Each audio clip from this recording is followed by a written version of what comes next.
शुरू में देखें तो बाइबल की कई कहानियां ऐसी लगती हैं जो हमें ठीक से समझ नहीं आती, लेकिन अगर बाइबल सच में परमेश्वर की दी हुई है तो फिर उसमें कुछ भी यूं ही नहीं हुआ है, कुछ भी बस ऐसे ही नहीं लिखा गया है। जरूर उसमें ऐसे जुड़ाव हैं, ऐसे रिश्ते हैं जो हम लोग अक्सर देख नहीं पाते, जैसे एक लाल धागा जो हर कहानी को, हर बात को आपस में जोड़ता है। वाचा का संदूक मरियम से जुड़ा है, इसहाक की कुर्बानी यीशु के क्रूस से जुड़ी है और यीशु का क्रूस मूसा के कांसे के सांप से जुड़ा है। बाइबल में सब कुछ एक दूसरे से जुड़ा हुआ है और सबसे हैरान करने वाली बात यह है, जब ये सारे जुड़ाव एक साथ मिलते हैं तो वो हमेशा एक ही जगह की ओर ले जाते हैं।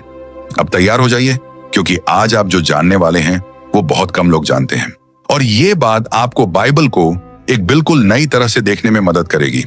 आज हम बाइबल की कुछ बहुत खास बातें आपको बताने वाले हैं और सच कहूं तो ये बातें आपको हैरान कर देंगी। एक, याकूब की सीढ़ी। बहुत लंबे समय तक लोग ये सोचते रहे कि याकूब का सपना, जिसमें स्वर्ग और धरती को जोड़ने वाली सीढ़ी थी, इसका मतलब ये है कि इंसान को खुद कोशिश करके धीरे धीरे ऊपर चढ़कर परमेश्वर तक पहुंचना होता है। लेकिन ऐसा नहीं था। वो सीढ़ी कोई असली सीढ़ी नहीं थी, वो किसी बहुत बड़ी बात का इशारा थी। कहानी शुरू होती है याकूब की जिंदगी के बहुत बुरे समय से। उसने अपने घर में गलत किया और अब अपनी जान बचाने के लिए भाग रहा था। वो जंगल की तरफ निकल गया, बहुत थका हुआ, और चल चलकर वहीं गिर पड़ा। वो इतना थक चुका था कि उसके पास आगे बढ़ने की ताकत भी नहीं बची थी। वहां अकेला और चारों तरफ गहरी अंधेरा में उसे एक अजीब सा सपना आता है। सपने में याकूब एक बहुत बड़ी सीढ़ी देखता है, जिसका नीचे वाला हिस्सा मजबूती से जमीन पर टिका होता है और ऊपर वाला हिस्सा तारों के बीच कहीं चला जाता है, सीधे स्वर्ग तक। और बाइबल बताती है उस पर परमेश्वर के दूत लगातार ऊपर जा रहे थे और नीचे आ रहे थे। अब यहाँ एक बात है जो हम अक्सर ध्यान नहीं देते। अगर स्वर्गदूत स्वर्ग के होते हैं तो क्या ये ज्यादा सही नहीं लगता कि वो पहले स्वर्ग से नीचे आए? लेकिन बाइबल इसके उल्टा कहती है, वो पहले जमीन से ऊपर जा रहे थे फिर नीचे आ रहे थे। क्यों? वो पहले से ही यहाँ नीचे क्या कर रहे थे? इस सवाल को याद रखना, क्योंकि यही सवाल आगे की पूरी बात समझने में मदद करेगा। अब चलो समय में बहुत आगे चलते हैं, कई सौ साल बाद। एक और आदमी था, उसका नाम नथनएल था। वो अंजीर के पेड़ के नीचे बैठा हुआ था। वो दिल से अच्छा था, लेकिन हर बात पर जल्दी भरोसा नहीं करता था। जब उसके दोस्तों ने उससे कहा कि नासरत में एक आदमी है जिसका नाम यीशु है और लोग कहते हैं कि वही मसीहा है, तो नथनएल ने थोड़ा हंसते हुए कहा, अरे नासरत से भी कोई अच्छी चीज निकल सकती है क्या? फिर भी कुछ तो था जो उसे वहां जाने के लिए खींच रहा था और वो यीशु से मिलने चला गया। जब वो पहुंचा तो यीशु ने उसे देखते ही कहा, ये सच में एक अच्छा इस्राएली है, इसके दिल में कोई चाल नहीं है। नथनएल ये सुनकर चौंक गया और बोला, आप मुझे कैसे जानते हैं? और ठीक इसी पल में यहीं पर यीशु याकूब के सपने का असली मतलब बता देते हैं। फिर यीशु उसकी तरफ देखते हैं और उसे वो बात बताते हैं जो सब कुछ समझा देती है, जो आखिरी जवाब है। वो कहते हैं, तुम इससे भी बड़ी बातें देखोगे। अब से तुम देखोगे कि स्वर्ग खुला हुआ है और परमेश्वर के दूत मनुष्य के बेटे पर ऊपर जा रहे हैं और नीचे आ रहे हैं। अब दिख रहा है, यही वही तरीका है जो पहले भी था।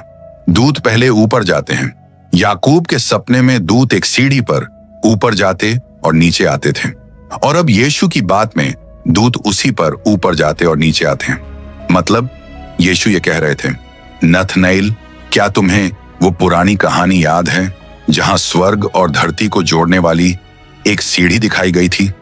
वो सीढ़ी मैं हूं, मैं ही रास्ता हूं, मैं ही वो पुल हूं जो परमेश्वर और इंसान को जोड़ता है।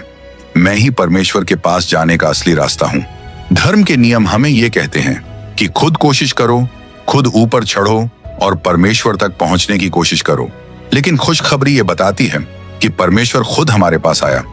वो खुद एक सीढ़ी बनकर नीचे उतरा, और वो सीढ़ी है यीशु। यही तरीका है जिस तरह पूरी बाइबल की कहानी चलती है। ये एक ही कहानी है जहां सब कुछ आपस में जुड़ा हुआ है, जैसे पहेली के टुकड़े जो जब मिलते हैं तो एक ही तस्वीर दिखाते हैं। यीशु जो परमेश्वर और हमारे बीच सच्चा रास्ता है, सच्चा पुल है।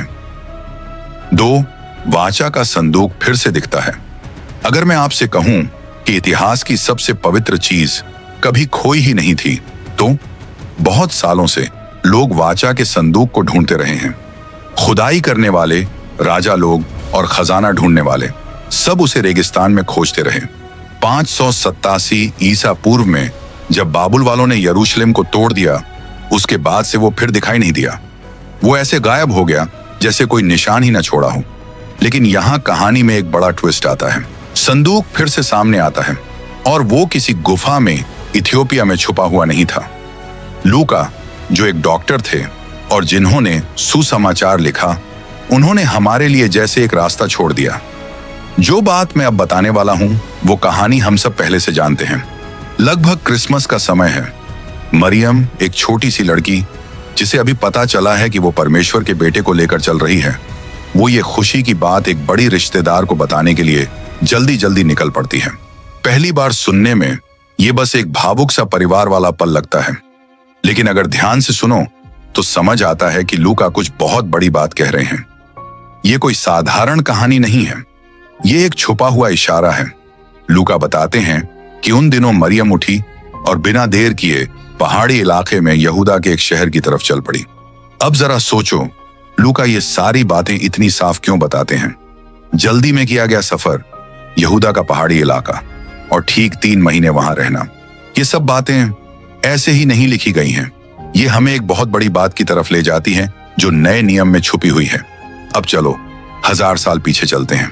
राजा दाऊद को एक बहुत खास काम दिया गया था। उन्हें इजराइल की सबसे कीमती चीज, वाचा का संदूक, यरूशलेम ले जाना था। वो संदूक कोई साधारण डिब्बा नहीं था। वो जगह थी जहां लोग मानते थे कि परमेश्वर की मौजूदगी है। जहां संदूक होता था वहां परमेश्वर की मौजूदगी मानी जाती थी। और यहीं पर यह जुड़ाव बहुत हैरान कर देने वाला हो जाता है। दाऊद सबसे पहले संदूक को कहां ले जाता है? शमूएल की किताब बताती है कि वो उसे यहूदा के पहाड़ी इलाके में ले गया, बिल्कुल उसी जगह जहां मरियम भी जाती है। आप सोच सकते हो कि ये तो बस एक जगह का इत्तेफाक होगा, लेकिन थोड़ा रुकिए, अब कहानी और भी खास होने वाली है। जब दाऊद देखता है कि संदूक आ गया है तो वो बहुत डर और आदर महसूस करता है। उसे लगता है कि वो इसके लायक नहीं है कि परमेश्वर की मौजूदगी उसके इतने पास हो, और वो कहता है, परमेश्वर का संदूक मेरे पास कैसे आ सकता है? अब चलो मरियम के साथ उसकी रिश्तेदार एलिजाबेथ के घर चलते हैं। जब मरियम वहां पहुंचती है तो पवित्र आत्मा से भरकर एलिजाबेथ सबसे पहले क्या कहती है? मुझे ये कैसे मिल गया कि मेरे प्रभु की मां मेरे घर तक आ गई? देखा, लगभग वही बात है। लूका दाऊद की कही हुई बात को ही फिर से बता रहे हैं, बस अब किरदार बदल गया है। जहां पहले लकड़ी और सोने का संदूक था, अब वहां मरियम है। कुछ ऐसा हुआ कि दाऊद को संदूक को ओबेद-एदोम नाम के आदमी के घर छोड़ना पड़ा। और वो वहां कितने दिन रहा? बाइबल साफ कहती है, प्रभु का संदूक ओबेद-एदोम के घर 3 महीने तक रहा। बिल्कुल उतने ही महीने जितने महीने मरियम एलिजाबेथ के साथ रही। और उन दिनों में ओबेद-एदोम का घर आशीषों से भर गया था। परमेश्वर का समय हमेशा बिल्कुल सही होता है। और अब यहां ये जुड़ाव अपने सबसे खास पल पर पहुंच जाता है। जब संदूक आता है तो राजा दाऊद अपनी खुशी रोक नहीं पाता। बाइबल बताती है वो पूरे दिल से परमेश्वर के सामने कूदता और नाचता है। अब एलिजाबेथ को देखो, वो भी एक बहुत खास बच्चे को लेकर चल रही थी, यूहन्ना बपतिस्मा देने वाले को। जैसे ही वो मरियम की आवाज सुनती है, वो तुरंत बोल उठती है, जैसे ही तुम्हारी आवाज मेरे कानों में पड़ी, मेरे पेट में बच्चा खुशी से उछल पड़ा। जो बच्चा अभी पैदा भी नहीं हुआ था, वो भी वैसे ही खुशी दिखा रहा था जैसे इजराइल का सबसे बड़ा राजा जब प्रभु आया था तो खुशी से नाच उठा था। अब तो साफ दिख रहा है ना? ये कोई इत्तेफाक नहीं है। लूका कोई साधारण परिवार की कहानी नहीं बता रहे। वो वाचा के संदूक की यात्रा को एक तरीके की तरह दिखा रहे हैं ताकि हमें एक बहुत बड़ी और हैरान करने वाली सच्चाई समझा सकें। मरियम अब नई वाचा का संदूक बन जाती है। जरा एक पल रुककर सोचो, पुराने नियम में संदूक इसलिए खास नहीं था कि वो लकड़ी या सोने का था, बल्कि इसलिए खास था क्योंकि उसके अंदर क्या था? उसमें परमेश्वर का वचन था जो पत्थर पर लिखा हुआ था, उसमें मन्ना था जो स्वर्ग से आया खाना था, और उसमें हारून की छड़ी थी जो बताती थी कि परमेश्वर ने उसे चुना है। अब मरियम नई संदूक है क्योंकि उसके पेट में है परमेश्वर का वचन जो इंसान बनकर आया है। वो पत्थर की तख्तियां नहीं लेकर चल रही, वो जिंदा वचन को लेकर चल रही है। वो पुराना हो जाने वाला खाना नहीं लेकर चल रही, वो असली जिंदगी देने वाली रोटी को लेकर चल रही है जो हमेशा की जिंदगी देती है। यहां तक कि स्वर्गदूत गैब्रियल का मरियम से कहना भी बिल्कुल इसी से जुड़ा हुआ है। उसने कहा, पवित्र आत्मा तुम पर आएगा और परमेश्वर की ताकत तुम्हें ढक लेगी।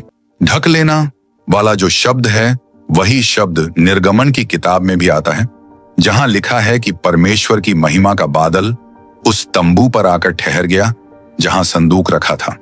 मतलब यह कि परमेश्वर की मौजूदगी किसी डिब्बे के ऊपर नहीं थी, वो उसके अंदर थी। 3. इसहाक की कुर्बानी। बहुत से लोग सोचते हैं कि बाइबल की सबसे मुश्किल कहानी एक पिता की है जो अपने बेटे को छड़ाने वाला था, लेकिन असली बात इससे भी बड़ी है। ये कहानी शायद आप पहले से जानते हो। ये पूरी बाइबल की सबसे दिल दुखाने वाली कहानियों में से एक है। परमेश्वर ने अब्राहम से कहा, और जो कहा वो सुनना बहुत भारी था, अपने बेटे को ले जा, अपने एकलौते बेटे इसहाक को, जिससे तू बहुत प्यार करता है, और उसे वहां छड़ा दे। अब्राहम ने बहुत गहरे भरोसे के साथ परमेश्वर की बात मान ली। अगली सुबह वो अपने बेटे के साथ मोरियाह पहाड़ की तरफ चल पड़ा। 3 दिन तक दोनों बिना कुछ बोले चलते रहे। जरा सोचो उस सफर को। हर कदम जैसे एक पिता के दिल को तोड़ रहा हो। और एक बात देखो जो हम अक्सर ध्यान नहीं देते, अब्राहम के हाथ में आग और चाकू थे जो मौत के लिए थे, लेकिन जो लकड़ी जलने वाली थी वो उसने इसहाक की पीठ पर रख दी। जो चीज जलने वाली थी उसका बोझ पिता नहीं उठाता, वो बोझ बेटे को उठाना पड़ा और उसे लकड़ी लेकर पहाड़ पर चढ़ना पड़ा। और एक बात है जो बहुत लोग नहीं सोचते, इसहाक कोई छोटा डरा हुआ बच्चा नहीं था। बहुत लोग मानते हैं कि उस समय इसहाक करीब 33 साल का था, बिल्कुल उतनी ही उम्र जिस उम्र में यीशु की मौत हुई थी।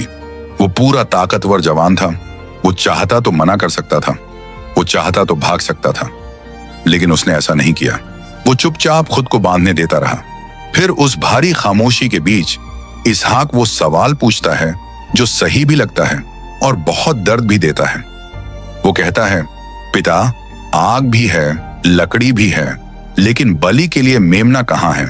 अब्राहम का जवाब भरोसे से भरी हुई ऐसी बात है जिसका मतलब शायद वो खुद भी पूरा नहीं समझते थे।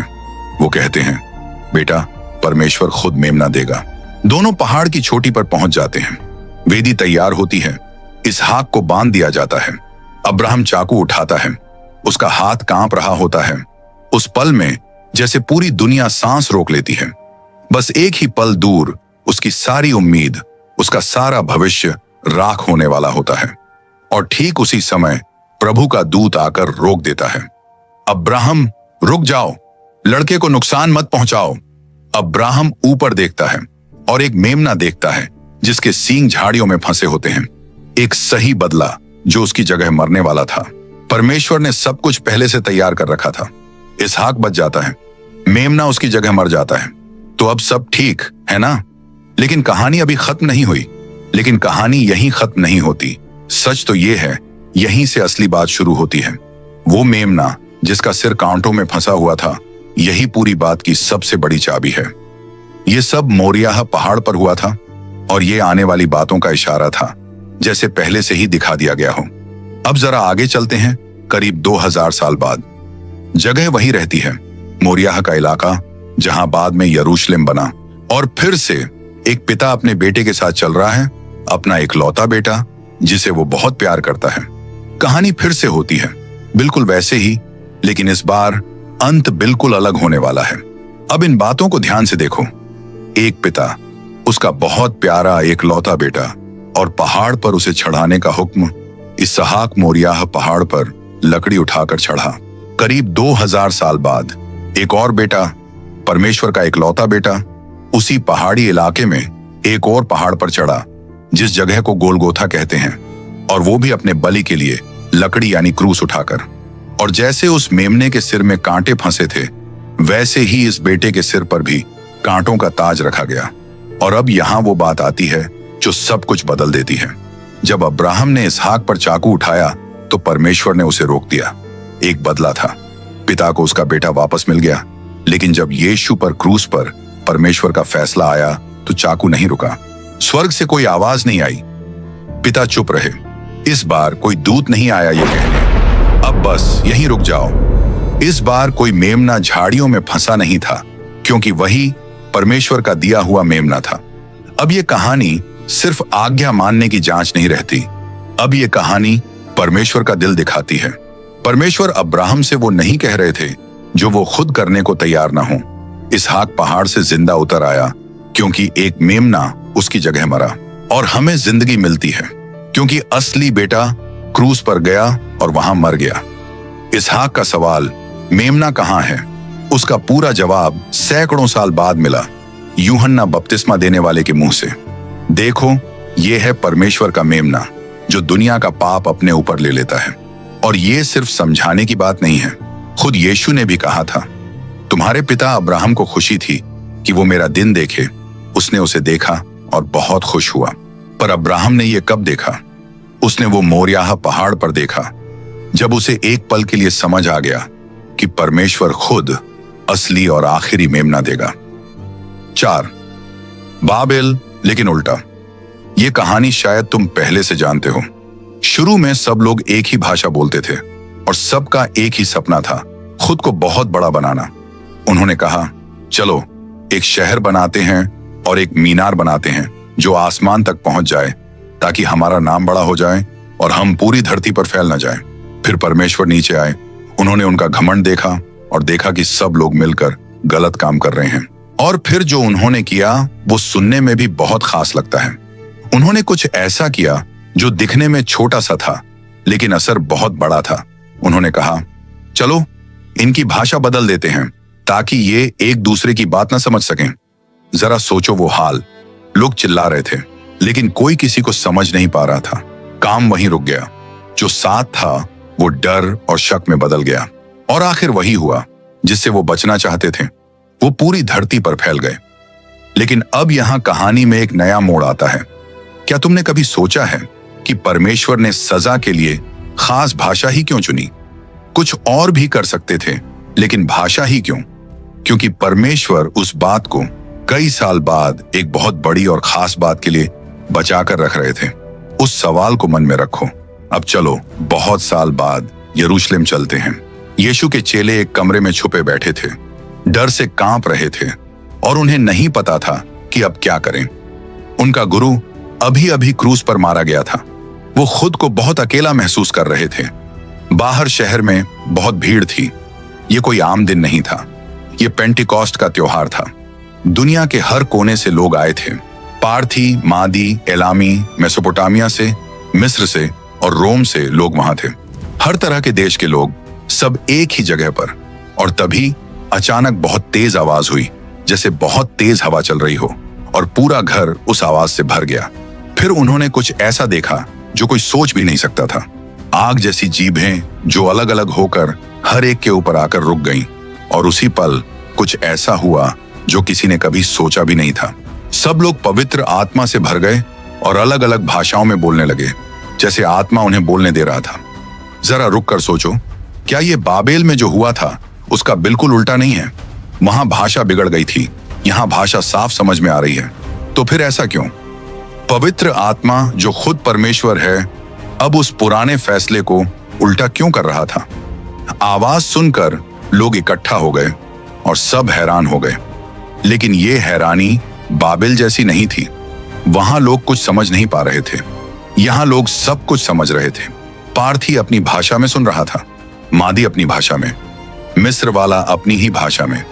सब देख रहे थे कि ये गलील के साधारण लोग परमेश्वर की बड़ी बातें बता रहे हैं और हर कोई उन्हें अपनी ही भाषा में साफ साफ समझ पा रहा था। लोग कह रहे थे, ये कैसे हो सकता है कि हम सब अपनी अपनी भाषा में सुन रहे हैं? हम इन्हें परमेश्वर की बड़ी बातें अपनी ही भाषा में बोलते हुए सुन रहे हैं। उस दिन करीब 3000 लोगों ने यीशु पर भरोसा किया। अब देखो परमेश्वर ने कितना कमाल का काम किया। बाबेल में लोगों ने एक ही भाषा का इस्तेमाल किया खुद को बड़ा दिखाने के लिए, और परमेश्वर ने क्या किया? उन्होंने भाषाएं बदल दी उनका घमंड तोड़ने के लिए और उन्हें पूरी धरती पर फैला दिया। लेकिन पेंटिकॉस्ट के दिन परमेश्वर ने उन्हीं अलग अलग भाषाओं का इस्तेमाल एक बिल्कुल नए काम के लिए किया। अब मकसद था यीशु को ऊंचा दिखाना और अलग अलग जगह के लोगों को एक ही खुशखबरी से फिर से जोड़ देना। 5. मलकीसेदेक और यीशु का रिश्ता। मसीही विश्वास के बीच में एक बहुत बड़ी कानूनी परेशानी थी। बाइबल के नियमों के हिसाब से यीशु महायाजक नहीं बन सकते थे। वो सही खानदान से नहीं थे, उनका परिवार सही जगह से नहीं आता था। तो क्या परमेश्वर ने अपने ही नियम तोड़ दिए? जरा सोचो, पुराने इज़राइल में कामों को लेकर साफ नियम थे। अगर तुम यहूदा के खानदान से होते तो राजा बन सकते थे, लेकिन याजक नहीं बन सकते थे। अगर तुम लेवी के खानदान से होते तो तुम याजक बन सकते थे, लेकिन राजा नहीं बन सकते थे। और अगर कोई इंसान दोनों काम एक साथ करना चाहता तो वो कानून के खिलाफ था और उसकी जान भी जा सकती थी। अब देखो यीशु को, वो यहूदा के खानदान से थे, यानी राजा दाऊद के परिवार से। तो राजा बनना तो ठीक था, इसमें कोई दिक्कत नहीं थी, लेकिन याजक बनना कानून के हिसाब से मुमकिन नहीं था। उनका परिवार का रिश्ता ही उन्हें याजक बनने से रोकता था। इसलिए जब फरीसी सवाल उठाते थे तो वो पूरी तरह गलत भी नहीं थे, लेकिन असली जवाब बहुत सालों से सबके सामने था, बस किसी ने ध्यान नहीं दिया। बाइबल में एक ऐसा इंसान आता है जो बहुत रहस्यमयी है, थोड़ी देर दिखता है और फिर गायब हो जाता है। ऐसा लगता है जैसे ये कोई गलती हो, लेकिन असल में यही पूरी कहानी की सबसे जरूरी बात है। अब जरा ये सोचो, अब्राहम जो बहुत बड़ा अगुवा था, 4 राजाओं से लड़कर अपने भतीजे लूत को बचाकर लौटा है। वो जीत कर वापस आ रहा था और जो भी चीजें उसे मिली थीं, सब उसके साथ थीं। तभी अचानक रास्ते के बीच में एक अजनबी आदमी सामने आ जाता है। बाइबल बहुत सीधा बताती है। तब मलकीसेदेक आया, वो सालेम का राजा था और परमेश्वर महान का याजक भी था। वो रोटी और दाखरस लेकर आया। फिर वो अब्राहम को आशीर्वाद देता है और कहता है, अब्राहम धन्य हो उस परमेश्वर के द्वारा जिसने आसमान और धरती बनाई। इसके बाद अब्राहम उसे जो कुछ भी उसे मिला था उसका 10वां हिस्सा दे देता है और फिर मलकीसेदेक बस यूं ही कहानी से चला जाता है। बस यही बात खत्म। लेकिन रुको जरा, ये आदमी आखिर है कौन? बाइबल हमें उसके बारे में 2 बहुत जरूरी बातें बताती हैं। पहली बात, वो सालेम नाम के शहर का राजा था और सालेम का मतलब होता है शांति। दूसरी बात, वो उसी परमेश्वर का याजक था जिस परमेश्वर को अब्राहम मानता था। यहीं से बात थोड़ी अजीब लगने लगती है। क्यों अब्राहम, जिसे परमेश्वर ने चुना था, जिसे हम विश्वास का पिता कहते हैं, एक अनजान आदमी के सामने झुकता है? इतना ही नहीं, वो उसे अपना 10वां हिस्सा भी देता है। ये ऐसा काम है जो दिखाता है कि सामने वाला आत्मिक रूप से उससे बड़ा है। इसका मतलब अब्राहम खुद मान रहा है कि मलकीसेदेक उससे बड़ा है। अब सोचो, उस समय दुनिया में अब्राहम से बड़ा कौन हो सकता था? और अब आता है सबसे हैरान करने वाला हिस्सा। उत्पत्ति की किताब में जहां हर जगह लिखा है किसका पिता कौन है, किसका बेटा कौन है, वहां मलकीसेदेक के बारे में कुछ भी नहीं बताया गया। कोई पिता नहीं, कोई मां नहीं, कोई परिवार का नाम नहीं, उसके जन्म का कोई रिकॉर्ड नहीं और उसकी मौत का भी कोई जिक्र नहीं। उत्पत्ति की किताब में पन्नों के पन्ने सिर्फ परिवार के नामों से भरे हैं। आदम, सेत, नूह। एक इस्राएली के लिए उसकी पहचान उसका परिवार ही होता था। तो फिर बाइबल जो परिवार की लाइनों को लेकर इतनी ध्यान से लिखी गई है, यहाँ इतना बड़ा खाली जगह क्यों छोड़ देती है? यह रहस्य हवा में टंगा रहा 1000 साल से भी ज्यादा समय तक। अब जरा आगे चलते हैं नए नियम में, जहां यह सवाल और भी बड़ा हो जाता है। मूसा की व्यवस्था बहुत साफ है, इसमें कोई डील नहीं है। सिर्फ लेवी के घराने से और हारून के परिवार से आने वाले लोग ही याजक बन सकते हैं। यह काम खून के रिश्ते से चलता है, पीढ़ी दर पीढ़ी, और यहीं पर पहले मसीहियों के लिए तनाव बढ़ने लगता है। यीशु ही मसीह है, वही राजा जिसका लोग बहुत समय से इंतजार कर रहे थे। लेकिन लोगों को बचाने के लिए उन्हें महायाजक भी बनना था, वही जो पाप के लिए आखिरी बलिदान देता है। तो फिर यीशु हमारा महायाजक कैसे बन सकता है? वही जो हमारे लिए परमेश्वर के सामने बात करता है। जब कानून के हिसाब से वह सबसे जरूरी शर्त भी पूरी नहीं करता, तो क्या यह सब गलत है? क्या परमेश्वर का अपना ही कानून तोड़ा गया ताकि यीशु इस जगह पर आ सके? जवाब है मलकीसेदेक। परमेश्वर ऐसे ही कुछ भी नहीं करता, सब कुछ उसकी योजना के साथ होता है। अब्राहम के करीब 1000 साल बाद राजा दाऊद एक बहुत हैरान करने वाली बात लिखता है। प्रभु ने कसम खाई है और वह अपना फैसला नहीं बदलेगा, तू हमेशा के लिए याजक है, मलकीसेदेक के जैसे। और यहीं पर इब्रानियों की किताब लिखने वाला नीवश बात बताता है जो वह अब तक रोके हुए था। मलकीसेदेक के बारे में वह कहता है, न उसका कोई पिता बताया गया, न मां, न परिवार का कोई रिकॉर्ड, न उसके जन्म की कोई शुरुआत और न उसकी मौत का कोई जिक्र। वह परमेश्वर के बेटे जैसा है और वह हमेशा के लिए याजक रहता है। अब वह यह समझाता है कि यीशु लेवी की रीति से याजक नहीं बना, जो बस कुछ समय के लिए होती है और खून के रिश्ते से चलती है। यीशु तो हमेशा के लिए याजक है, मलकीसेदेक की रीति से। यह याजकाई सीधे परमेश्वर ने तय की है। जरा सोच कर देखो, सब कुछ कितनी सही तरह से बैठता है। मलकीसेदेक राजा भी था और याजक भी। यीशु भी राजा है और याजक भी। मलकीसेदेक नाम का मतलब है धर्म का राजा, और वह सालेम का राजा था, जिसका मतलब होता है शांति। यीशु हमारा धर्म का राजा है और हमारा शांति देने वाला राजा भी। मलकीसेदेक ने अब्राहम को रोटी और दाखरस दिया था, और यीशु ने भी प्रभु भोज में रोटी और दाखरस ही दिया। और लोग कहते हैं कि सालेम ही पहले यरूशलेम का नाम था। सिर्फ इत्तेफाक? नहीं, बिल्कुल नहीं। अब वह बात सुनो जो सब कुछ बदल देती है। उसके परिवार का कहीं कोई नाम नहीं लिखा। क्या यह उत्पत्ति की किताब लिखने वाले की कोई गलती थी? नहीं, यही तो बात थी। क्योंकि मलकीसेदेक कहानी में ऐसे आता है जैसे न उसका कोई शुरू हो और न कोई अंत बताया गया हो, और यही बात उसे यीशु जैसा बनाती है। वह आया और फिर चला गया, जैसे एक इशारा, आने वाली सच्चाई की एक झलक जो सीधे यीशु की ओर दिखाती है। यह हमें बताता है कि एक ऐसी याजकाई बनाई गई है जो हमेशा रहेगी, जो खून के रिश्ते पर नहीं चलती और न ही इंसानी परिवार पर, बल्कि सीधे परमेश्वर की ही प्रकृति पर टिकी है। इस याजकाई की बड़ी अहमियत शुरू से ही दिख गई थी, जब खुद अब्राहम ने, जो लेवी के याजकों का पूर्वज था, मलकीसेदेक को अपना 10वां हिस्सा दिया। और बाइबल साफ कहती है, छोटा हमेशा बड़े का आदर करता है। रास्ते में हुई वह छोटी सी मुलाकात कोई साधारण बात नहीं थी। वह तो परमेश्वर की तरफ से कहानी का ऐसा मोड़ था जिससे यह मुमकिन हुआ कि यीशु सही तरीके से और हमेशा के लिए हमारे महायाजक बन सकें। अब छठी बात, छुटकारे का पुराना नियम। जरा ये सोचो, एक विधवा मां अपनी जवान बहू से, जो खुद भी विधवा है, कहती है कि वह रात में चुपचाप जाए उस जगह पर जहां एक ताकतवर आदमी सो रहा है और उसके पैरों के पास जाकर लेट जाए। सुनने में तो यह बहुत गलत लगता है ना? ऐसी सलाह जो बड़ी मुसीबत बन सकती है, नाम खराब कर सकती है, या फिर कुछ और भी बहुत बुरा हो सकता है। लेकिन जो काम बाहर से बहुत रिस्की और गलत सा लगता है, असल में वही पूरी बाइबल में छुटकारे की सबसे मजबूत तस्वीरों में से एक है। और अब कहानी और दिलचस्प हो जाती है। यह लड़की मोआब देश से थी। यह बात क्यों जरूरी है? क्योंकि इजराइल का कानून उसके लोगों के लिए बहुत सख्त था। व्यवस्था विवरण साफ कहता है, कोई भी अम्मोनी या मोआबी प्रभु के लोगों में शामिल नहीं हो सकता, 10 पीढ़ियों तक भी नहीं।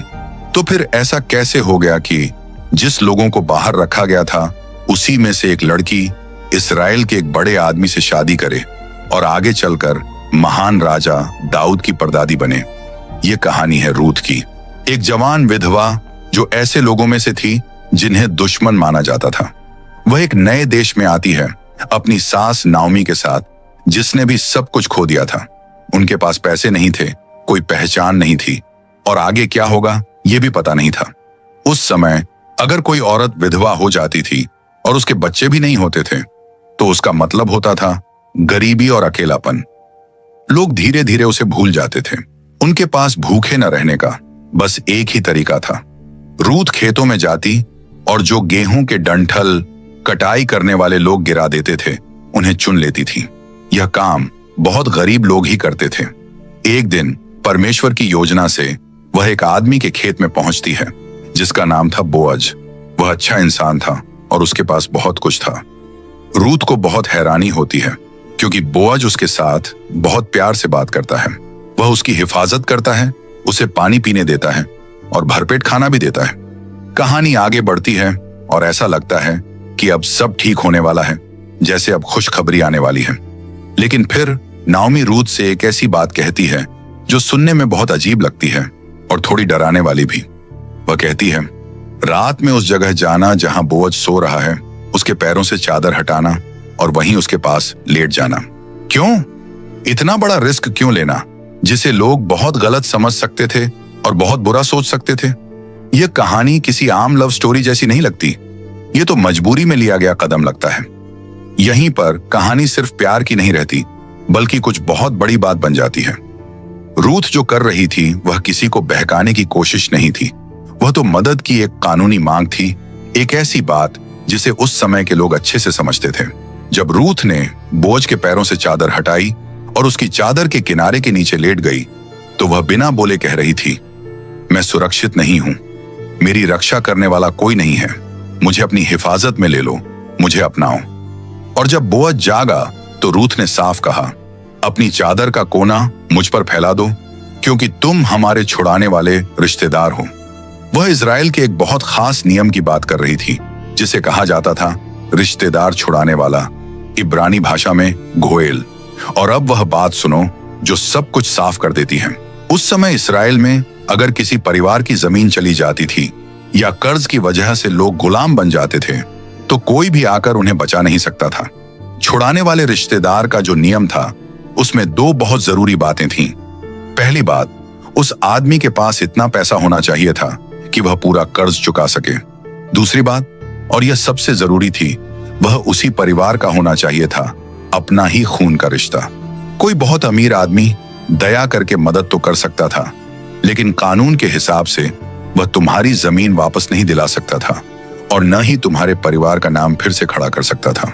यह हक और यह जिम्मेदारी सिर्फ भाई, चाचा या कूसिन को ही मिलती थी। बोअज ने यह बात तुरंत समझ ली। उसने इसे कोई गलत काम नहीं समझा बल्कि इसे परिवार के लिए दिल से की गई सही बात समझा। तो बोअज उससे कहता है, प्रभु तुझे आशीष दे, तूने जो अब किया है वह पहले से भी ज्यादा अच्छा है। तू जवान लड़कों के पीछे नहीं गई, चाहे वे गरीब हों या अमीर। बोअज समझ जाता है कि रूथ कोई अपनी इच्छा के लिए यह नहीं कर रही थी, वह तो अपने टूटे हुए परिवार को फिर से ठीक करना चाहती थी। लेकिन कहानी यहीं खत्म नहीं होती।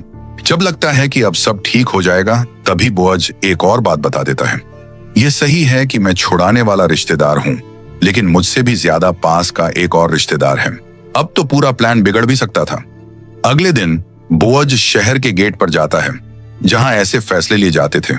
वह उस दूसरे रिश्तेदार को बुलाता है और बड़े लोगों के सामने उसे नाओमी की जमीन छुड़ाने का मौका देता है। वह आदमी पहले ही हां बोल देता है लेकिन तभी बोअज एक बहुत जरूरी बात कहता है, जिस दिन तुम ये खेत लोगे उसी दिन तुम्हें मोआब की रूथ को भी अपनाना होगा ताकि मर चुके आदमी का नाम उसकी जमीन के साथ बना रहे। ये सुनते ही वह दूसरा रिश्तेदार पीछे हट जाता है। वह नहीं चाहता था कि उसकी अपनी जिंदगी और नाम किसी बाहर की औरत से जुड़ जाए। तो सबके सामने वह अपना एक चप्पल उतारता है और बोअज को दे देता है। उस समय यह करना आज के साइन करने जैसा था, एक पक्का और सबके सामने किया गया फैसला। फिर बोअज वह जमीन अपने नाम करता है और रूथ को अपनी पत्नी बना लेता है। अब जरा रुक कर सोचो, बाइबल क्यों इतना टाइम लगाती है इन कानूनी बातों पर, रिश्तेदारों पर और चप्पल जैसी छोटी बात पर? इस पुराने रिवाज का आज हमारी जिंदगी से क्या लेना देना है? यहीं पर यह पुरानी लव स्टोरी एक बहुत बड़ी सच्चाई बन जाती है जो सब कुछ बदल देती है। हम सब लोग भी बिल्कुल रूत जैसे ही थे। हम बाहर वाले थे। परमेश्वर के राज्य में हमारा कोई हक नहीं था। पाप की वजह से हम कर्ज में थे, अंदर से बिल्कुल खाली, और बाहर निकलने का कोई रास्ता नहीं था। हमें बहुत जरूरत थी स्वर्ग से आने वाले किसी को जो हमें बचा सके। परमेश्वर के पास ताकत भी थी और सब कुछ भी। वह हमारा पूरा कर्ज चुका सकता था क्योंकि सब कुछ उसी का है। लेकिन वहां एक बड़ी बात थी। स्वर्ग की अदालत में कानून के हिसाब से एक दिक्कत थी। परमेश्वर हमारा खून का रिश्ता नहीं था। परमेश्वर आत्मा है और हम मांस और खून के हैं। वह हमारे परिवार का हिस्सा नहीं था और छुड़ाने वाले रिश्तेदार के नियम के मुताबिक कोई बाहर वाला ये काम नहीं कर सकता था।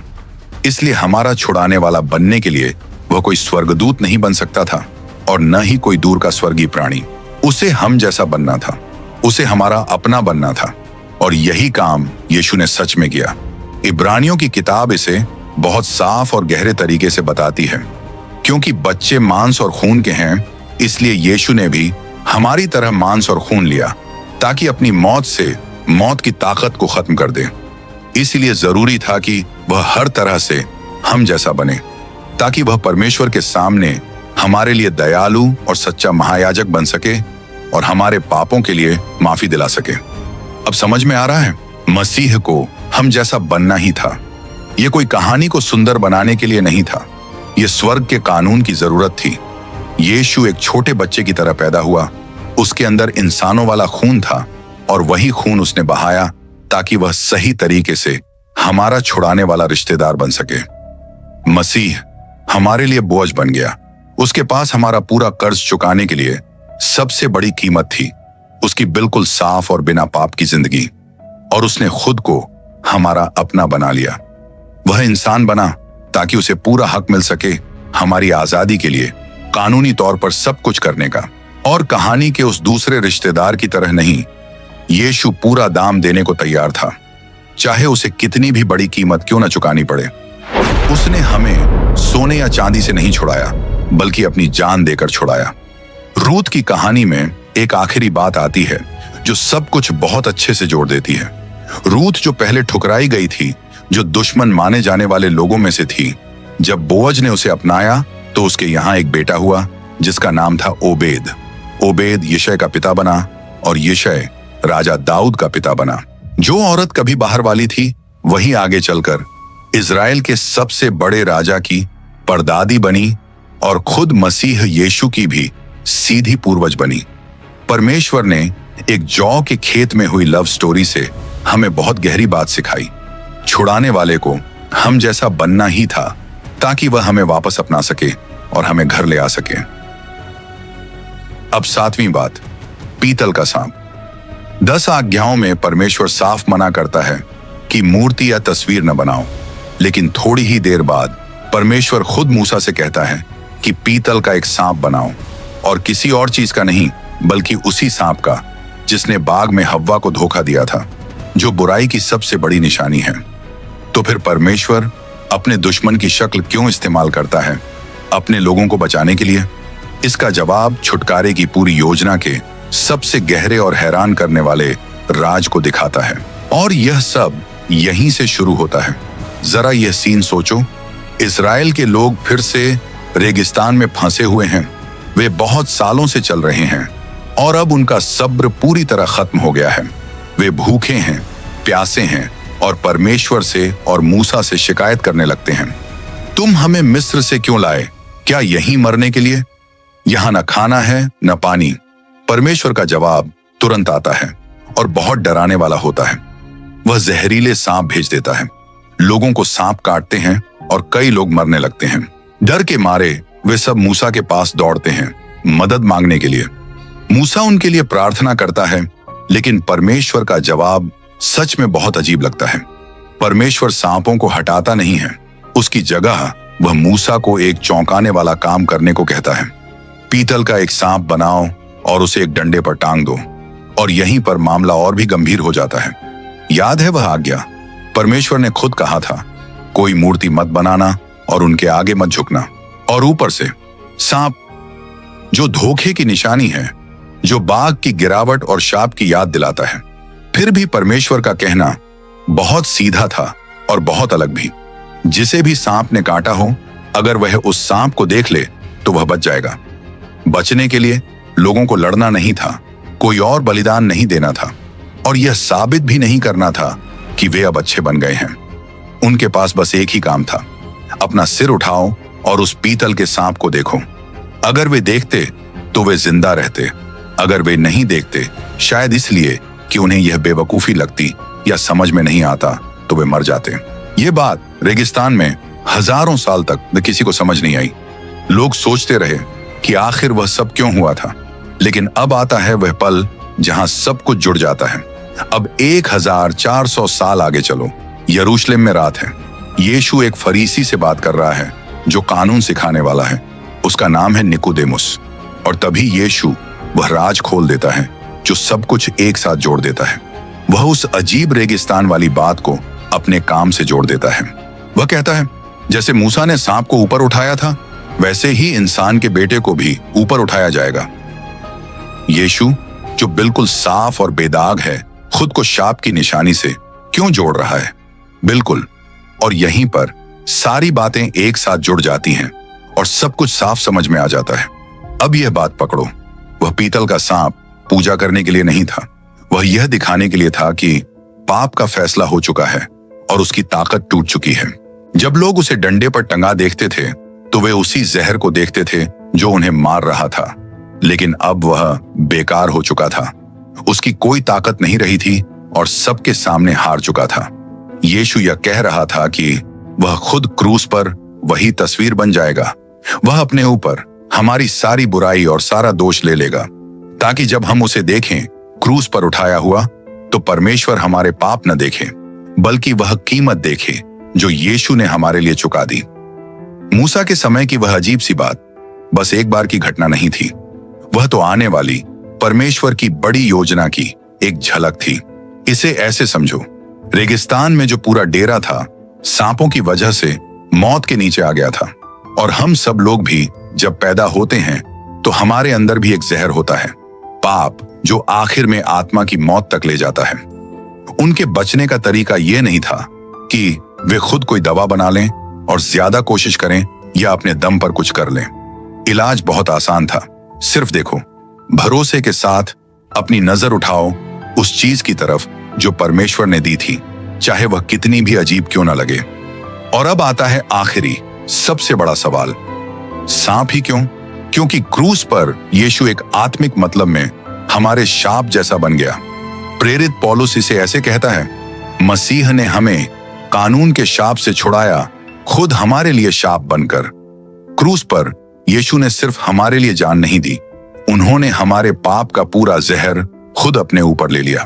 वो खुद वैसा बन गए जैसा हाल हमारा था, ताकि परमेश्वर की सजा हम पर नहीं, उन पर आए। परमेश्वर ने जो बात बहुत समय से हमें समझाई है वो ये है, बचाव कभी इस बात से नहीं मिलता कि हम कुछ करके उसे पालें। जिस आदमी को सांप ने काटा था वो खुद को बचा नहीं सकता था, चाहे वो कितनी भी कोशिश कर ले। जहर तो उसके शरीर में जा चुका था और वही उसे मरने की तरफ ले जा रहा था। उसे बस इतना करना था, देखना और जी जाना। उसकी एक ही उम्मीद थी कि वो खुद को देखना छोड़ दे, अपने जख्म को देखना छोड़ दे और पूरे भरोसे के साथ अपनी नजर उस इलाज पर लगाए जिसे परमेश्वर ने डंडे पर ऊपर उठा दिया था। उसी तरह हम अपनी आत्मा को ज्यादा कुछ करके ठीक नहीं कर सकते। हम बस एक ही काम कर सकते हैं, देखो, यीशु की तरफ देखो, उस पर भरोसा रखो, उसके किए हुए काम पर यकीन करो और उसकी दया से जीते रहो। 8वां, शरण के शहर। क्या तुम्हें पता है, पुराने नियम में एक ऐसा कानून है जो सुनकर बहुत अजीब लगता है, जैसे कुछ गलत लिखा गया हो। एक ऐसा नियम जो पहली बार सुनते ही दिमाग में बैठता नहीं। जरा सोचो, मान लो तुमसे गलती से किसी की मौत हो गई। कानून तुम्हें बचने के लिए एक सुरक्षित जगह देता है, लेकिन उसके साथ एक कीमत भी होती है। तुम्हें वहीं रहना पड़ता है, अपने पुराने जीवन से दूर, जैसे सब कुछ पीछे छूट गया हो। और सच में आजाद होने की तुम्हारी एक ही उम्मीद होती है, एक बहुत ही चौंकाने वाली बात पर, किसी ऐसे आदमी की मौत पर जिसका तुमसे कोई रिश्ता नहीं, जो बहुत दूर रहता है और जिसे शायद ये भी नहीं पता कि तुम कौन हो। लेकिन जो बात कानून में एक रास्ता जैसी लगती है, वो सिस्टम की कोई गलती नहीं है। असल में यही बात हमें सुसमाचार समझने में बहुत मदद करती है, एक ऐसी बात जिसे हम कई बार ध्यान ही नहीं देते।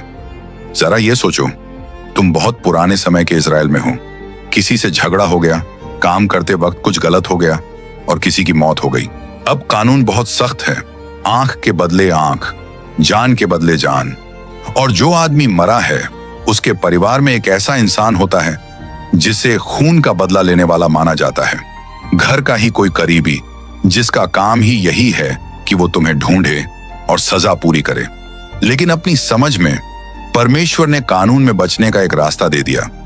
इजराइल में 6 खास शहर थे, हर जगह फैले हुए। हेब्रोन, शेखेम, कादेश, इन्हें शरण के शहर कहा जाता था। तुम्हारी एक ही उम्मीद थी, भागो, जितना तेज भाग सको सबसे पास वाले शहर की तरफ। अगर तुम उसके दरवाजे के अंदर उनके पहुंचने से पहले पहुंच गए तो कानून तुम्हें बचा लेता, तुम सुरक्षित होते। अंदर जाने के बाद तुम बुजुर्गों को अपनी बात बताते। अगर वो मान लेते कि ये सब गलती से हुआ था तो तुम्हें वहीं रहने दिया जाता, तुम सुरक्षित रहते। खून का बदला लेने वाला तुम्हें छू भी नहीं सकता था। लेकिन अब कहानी थोड़ी डराने वाली हो जाती है। हाँ, तुम सुरक्षित तो हो लेकिन आजाद नहीं हो। तुम अपने ही सुरक्षित शहर के अंदर कैदी जैसे बन जाते हो। अगर तुम शहर की दीवार के बाहर एक भी कदम रख दो तो खून का बदला लेने वाला कानून के मुताबिक तुम्हें मार सकता है। और फिर एक सवाल अपने आप आता है, कितने दिन तुम ऐसे ही जियोगे, हर समय डर के साथ, बार बार पीछे देखते हुए, इस अच्छे दिखने वाले लेकिन बंद पिंजरे में फंसे हुए। कानून ने इसका जवाब भी दिया था, वही जवाब जिसका मैंने शुरू में इशारा किया था। और वो सुनने में बहुत अजीब लगता है। तुम्हारी ये बंद जिंदगी खत्म होगी और तुम अपने घर जा सकोगे, अपनी जमीन पर, अपने परिवार के पास, सिर्फ तब जब उस समय का महायाजक मर जाएगा। लोग उस आदमी को बचाएंगे और वो अपने शरण के शहर में रहेगा जब तक उस समय का महायाजक मर ना जाए। रुको, जरा इस पर सोचो, इसमें समझ की क्या बात है? राजधानी में बैठे एक बेगुनाह याजक की मौत का और बहुत दूर बैठे एक दोषी आदमी की आजादी का आपस में क्या लेना देना हो सकता है? पहली बार सुनने में यह बात बिल्कुल भी सही नहीं लगती। ये बस कानून की कोई अजीब सी चाल लगती है, लेकिन ऐसा नहीं है। यही तो असली बात है। अब वो बात आती है जो सब कुछ बदल देती है। महायाजक की मौत सिर्फ एक तारीख नहीं थी, वो एक कीमत थी, एक तरह का भुगतान। बाइबल के हिसाब से महायाजक परमेश्वर के सामने पूरे लोगों की तरफ से खड़ा होता था। इसलिए उसकी मौत का इतना बड़ा मतलब था कि परमेश्वर के कानून में भागे हुए उस आदमी का सारा हिसाब यहीं खत्म हो जाता था। बहुत कीमती इंसान की मौत ने दोषी आदमी को आजाद कर दिया, पूरा हिसाब चुका दिया गया था। पहचाना सा लग रहा है ना? अब जरा सोचो, हम हजारों साल आगे आ गए हैं। अब बात सिर्फ इजराइल की नहीं है, अब पूरी दुनिया की है। और बाइबल साफ कहती है, दोषी कोई और नहीं, हम सब हैं, क्योंकि हम सब ने पाप किया है और परमेश्वर की महिमा तक नहीं पहुंच पाए हैं। हमारा पाप, चाहे वो किसी की जान लेना न भी हो, फिर भी हमें परमेश्वर से दूर कर देता है और हमें मौत की सजा के नीचे ले आता है। यहां भी एक इंसाफ करने वाला है, परमेश्वर का अपना कानून जो इंसाफ चाहता है। तो सवाल फिर वही है, हम भागकर कहां जाएं? इब्रानियों की किताब इसका जवाब बहुत साफ देती है। वो कहती है, जो विश्वास करते हैं वो उस उम्मीद को मजबूती से पकड़ सकते हैं जो हमारे सामने रखी गई है, हम जो बचने के लिए भागे हैं। अब तुम्हें ये जुड़ाव दिख रहा है? मसीह ही हमारा सुरक्षित शहर है। हम अपनी जान बचाने के लिए उसी की तरफ दौड़ते हैं और उसी में हम सच में सुरक्षित होते हैं। अब परमेश्वर का कानून हमें दोषी नहीं ठहरा सकता, लेकिन बात यहीं खत्म नहीं होती। याद है वो अजीब सा नियम, महायाजक वाला? इब्रानियों की किताब बताती है, यीशु सिर्फ हमारा सुरक्षित जगह नहीं है, वो हमारा हमेशा रहने वाला महायाजक भी है। और यहीं पर सारी बातें एकदम सही तरह से जुड़ जाती हैं। शरण के शहर में रहने वाला आदमी तभी आजाद होता था जब महायाजक मर जाता था। और हम जो मसीह में आकर छुप गए हैं, हमें हमारे गुनाह और सजा से पूरी तरह कब आजादी मिली और हमें पिता के पास घर जाने दिया गया? बिल्कुल उसी समय जब हमारे महान महायाजक यीशु मसीह क्रूस पर मरे। यीशु ये दोनों काम पूरी तरह से करता है। वही वो सुरक्षित जगह है जहां तुम जाकर छुपते हो, और वही वो महायाजक है जिसकी मौत तुम्हारा सारा हिसाब हमेशा के लिए चुका देती है। गिनती की किताब में जो वो अजीब सा नियम था, वो कोई गलती नहीं था, वो एक इशारा था, एक चुप सी बात जो बहुत सालों तक चलती रही और जिसका पूरा मतलब और पूरा होना कलवरी के क्रूस पर जाकर मिला। नंबर 9, नूह की नाव का दरवाजा। नाव बनाने के जो नियम दिए गए थे उनमें एक छुपी हुई बात है। एक ही इब्रानी शब्द इस कहानी को यीशु से जोड़ देता है और सब कुछ बहुत साफ हो जाता है। कहानी तो हम सब जानते हैं। नूह नाव बनाता है, जानवर अंदर जाते हैं और उसका परिवार बच जाता है। लेकिन एक बहुत जरूरी बात है, नूह दरवाजा बंद नहीं करता। उत्पत्ति की किताब में एक लाइन है जो दिल को हिला देती है, और प्रभु ने खुद दरवाजा बंद कर दिया। मतलब दरवाजा परमेश्वर ने खुद बंद किया। यह बात इतनी जरूरी क्यों है? क्योंकि नूह की सुरक्षा इस बात पर नहीं थी कि वो इतना बड़ा दरवाजा खुद बंद कर पाएगा या नहीं, बल्कि इस बात पर थी कि परमेश्वर ने खुद कहा था, मैं तुम्हें बचाऊंगा। और तुम जानते हो, बाइबल में कोई भी बात यूं ही नहीं लिखी जाती। अब यहां एक छोटी सी लगने वाली बात उत्पत्ति की कहानी को सीधे क्रूस से जोड़ देती है। राज उस लेप में है। परमेश्वर ने नूह से कहा था, नाव के अंदर और बाहर एक काला चिपचिपा सा लेप लगाओ, कुछ वैसा जैसे सड़क पर डामर होता है, ताकि पानी अंदर न जा सके और लकड़ी पानी से पूरी तरह सुरक्षित रहे। पहली बार सुनने में यह बस नाव बनाने की एक साधारण सी बात लगती है, लेकिन असली बात यहां है। इस जगह जो इब्रानी शब्द लेप के लिए आया है वो है कोफेर, और पूरी बाइबल में यह सिर्फ यही एक जगह है जहां कोफेर का मतलब डामर या लेप बताया गया है। बाकी जगहों पर पुराने नियम में कोफेर का मतलब होता है कर्ज चुकाना, जान की कीमत देना या किसी की जगह भुगतान करना, मतलब पाप की कीमत चुका देना, ताकि हमारा रिश्ता फिर से परमेश्वर से ठीक हो जाए। और सच बताऊं, यही शब्द किप्पुर से जुड़ा है, जैसे योम किप्पुर यानी पाप माफी का दिन। अब जरा रुककर सोचो, इस बात को दिल में उतरने दो। जिस चीज ने इंसाफ के पानी को अंदर आने से रोका, जिसने मौत को नाव में घुसने से रोका, वो असल में कर्ज चुकाने की कीमत ही थी। नाव पर सिर्फ डामर नहीं लगाया गया था, वो एक कीमत से ढकी हुई थी, एक भुगतान से बंद की गई थी, ताकि जो अंदर थे वो जिंदा रह सकें। अब समझ आ रहा है जुड़ाव? अचानक नूह की नाव की कहानी सिर्फ जानवरों वाली बच्चों की कहानी नहीं लगती, वो बन जाती है परमेश्वर के हमें बचाने के प्लान की एक बहुत साफ तस्वीर। और ये सिर्फ शब्दों की बात नहीं है। कई साल बाद प्रेरित पतरस इस बात को और भी साफ कर देता है, एक ऐसी बात कहकर जो सब कुछ जोड़ देती है। वो लिखता है कि नूह के समय में बहुत कम लोग, यानी पूरे 8 लोग पानी के जरिए बचाए गए थे, और यही पानी आज बपतिस्मा बनकर तुम्हें भी बचाता है। रुको, थोड़ा सोचो, क्या पतरस सच में ये कह रहा है कि जो बाढ़ आई थी, जो बहुत बड़ा इंसाफ था, वही हमारी बचाव की निशानी है?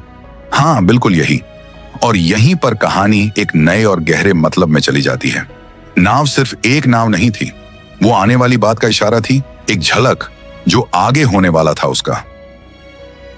ऐसे समझो, परमेश्वर का इंसाफ पूरी ताकत के साथ दुनिया पर गिरता है। पानी, तूफान, लहरें, सब कुछ नाव से टकराता है, मार नाव पर पड़ती है, लेकिन जो अंदर होते हैं वो सुरक्षित रहते हैं, सूखे रहते हैं। नाव सारा झटका खुद सह लेती है ताकि अंदर बैठे लोग बच जाएं। उसी तरह क्रूस पर यीशु हमारी नाव बन गए। उन्होंने हमारे पाप के लिए परमेश्वर का सारा इंसाफ खुद अपने ऊपर ले लिया। मौत और गुस्से की सारी लहरें उन्हीं पर आकर टूटी, ताकि हम उसके अंदर रहकर उस तूफान से निकल सकें और खत्म न हो जाएं। और अब एक और बात याद करो, नाव में सिर्फ एक ही दरवाजा क्यों था? क्योंकि बहुत साल बाद खुद यीशु ने कहा एक ऐसी बात जो आज भी सीधा दिल में उतर जाती है, मैं ही दरवाजा हूं, जो मेरे अंदर से जाएगा वो बच जाएगा। याद रखना, उस एक दरवाजे को भी परमेश्वर ने खुद बंद किया था, ताकि जो अंदर हैं वो पूरी तरह सुरक्षित रहें। और जैसे उस नाव में ना पतवार थी ना पाल, और नूह को पूरा भरोसा रखना पड़ा कि परमेश्वर ही उसे सुरक्षित जगह तक ले जाएगा, उसी तरह हमारा बचाव भी इस बात पर नहीं टिका है कि हम रास्ता कितना अच्छा चुनते हैं या हम खुद कितना कंट्रोल में रख पाते हैं। सब कुछ इस बात पर है कि हम किसके साथ बैठे हैं, किस पर भरोसा करके चल रहे हैं। लेकिन बाइबल में बहुत सी ऐसी बातें हैं जिनका गहरा मतलब ज्यादातर लोगों को पता ही नहीं होता। ऐसी बातें जो समझ में आते ही पूरी कहानी अलग लगने लगती हैं। इस वीडियो के अंत तक बने रहने के लिए धन्यवाद। मुझे आशा है कि इस वीडियो से आपको बहुत कुछ सीखने को मिला होगा। परमेश्वर आपको आशीष दे।